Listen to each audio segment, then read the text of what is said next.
বন্ধুরা, আমরা সকলেই কফি খেতে ভীষণই পছন্দ করি। বিশেষ করে শীতকালে আমরা বাড়িতে সকলেই কফি বানিয়ে খাই। কিন্তু সঠিক পদ্ধতি না মেনে আমরা কফি বানাই বলে অনেক সময় কফির পারফেক্ট স্বাদ আমরা বাড়িতে পাই না।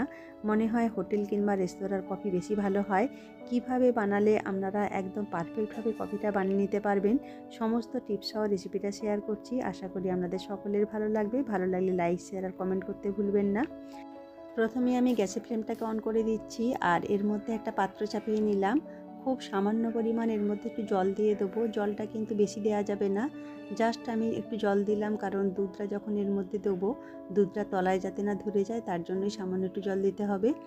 আর আমি নেসলের যে কাপটা নিয়েছি সেই কাপের 1 কাপ আমি কফি করব, তার মাপে আমি 1 কাপ দুধ নিয়ে নিলাম। দুধটা অবশ্যই একটু ঘন নেওয়ার চেষ্টা করবেন, আর যদি ঘন দুধ না পাওয়া যায়, যেটা ক্রিমি মিল্ক, তাহলে পাতলা যেটা লিকুইড দুধ যদি পান তাহলে সেই দুধটাকে অবশ্যই একটু জাল করে ঘন করে নেবেন, কারণ ঘন দুধ ছাড়া কফি কিন্তু খেতে একদমই টেস্টি হবে না। পাতলা দুধের কফির টেস্ট একদম ভালো লাগবে না। আর এর মধ্যে আমি দিয়ে দিচ্ছি 1 চামচ ভর্তি ভর্তি কফি পাউডার। যেহেতু 1 মগ আমি দুধ নিয়েছি, এর জন্য 1 চামচই কফি পাউডার লাগবে। আপনারা যদি কফির ফ্লেভারটা বেশি পছন্দ করেন তাহলে আরেকটু কফির পাউডারটাকে বাড়িয়ে নিতে পারেন। আমি এখানে যেহেতু 1 চামচ দিয়েছি, আর 1 চামচের জন্য দিচ্ছি 1.5 চামচের মতো পাউডার সুগার। এখানে পাউডার সুগারটাই লাগবে, কারণ যদি এখানে গোটা দানার চিনি দিই তাহলে কফি পাউডার আর চিনির দানাটা যখন আমি মেশাবো তাহলে মেশাতে অনেকটা দেরি হবে।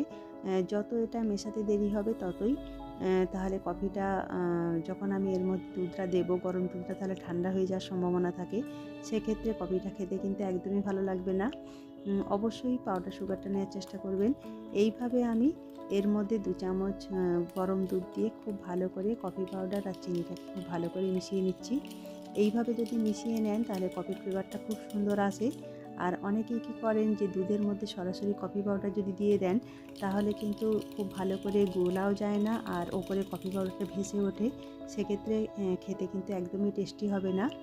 যে পাত্রের মধ্যে আপনারা কফিটা তৈরি করবেন সেই পাত্রের মধ্যেই এইভাবে কফি পাউডার আর চিনিটাকে খুব ভালো করে গুলে নিতে হবে। এবার দেখুন দুধটাকে আমি খুব ভালো করে নাড়াচাড়া করে দুবার এইভাবে ফোটা পর্যন্ত অপেক্ষা করব। এইভাবে 2 থেকে 3 বার যখনই ফুটে উঠবে তখনই জানবো দুধটা আমার রেডি হয়ে গেছে। দুধটা এর থেকে আর ঘন করার দরকার নেই। এবার আমি সরাসরি এই গরম দুধটাকে আমি সঙ্গে সঙ্গে এই কফির মধ্যে ঢেলে দিচ্ছি, কফি আর চিনির যে ব্যাটারটাকে তৈরি করে রেখেছিলাম। এবার সব শুদ্ধ আরেকবার চামচ দিয়ে খুব ভালো করে মিশিয়ে নিচ্ছি। তাহলে দেখি বুঝতে পারলে বন্ধুরা কত সহজে একদম পারফেক্টভাবে বাড়িতে আমি কফি তৈরি করে নিলাম। এইভাবে যদি আপনারা কফিটা বাড়িতে বানিয়ে নেন, একদম রেস্তোরাঁর মতো কফিটা আপনারা বাড়িতেই তৈরি করে নিতে পারবেন।